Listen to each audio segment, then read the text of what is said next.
جب ادھر سے نعرہ حیدری کی آواز بلند ہوتی ہے تو پہلا نصف نعرہ لگاتا ہے، جب پیچھے سے آواز بلند ہوتی ہے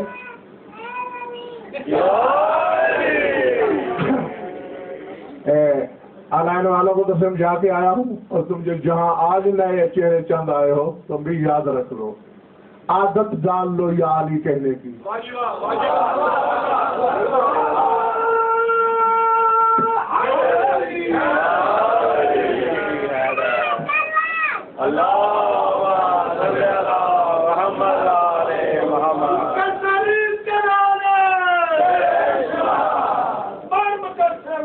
مجھے یہ بتاؤ، مجھے مولانا ایک روٹی چاہیے ہوٹل سے، لیکن میرے پاس امارات کی کرنسی نہیں ہے، مل جائے گی؟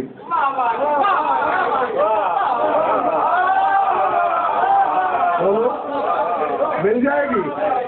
یہاں روٹی کتنے درہم کی ملتی ہے؟ نصف درہم، یعنی آدھے درہم کی، اور میں اس کے بدلے 50,000 روپیہ میرے پاس پاکستانی ہے۔ یہ ظلم نہیں تو اور کیا ہے کہ ایک روٹی نہیں دیتا کوئی 50,000 کے بدلے؟ بھائی اس کی قیمت ہوگی تیرے ملک میں، یہاں یہ کاغذ کی سوا کچھ نہیں، پہلے ایکسچینج کرا پھر آ کے روٹی لے۔ تو یہ اصول ہے کہ جیسا ملک ویسا سکہ۔ عالمانہ ضمانت سے کہہ رہا ہوں، ادراک نہیں، تعلی نہیں، خطیبانہ حاشیہ آرائی نہیں، عالمانہ ضمانت سے چادر عصمت کی قسم کھا کے کہہ رہا ہوں کہ نماز، روزہ، حج، زکوٰۃ، صدقات، خیرات، باقی الصالحات، تسبیحیں، جو کچھ کرتے ہو یہ سرحد برزخ تک کام آئیں گے۔ ملک محشر میں جو سکہ چلتا ہے اس کا نام یا علی ہے۔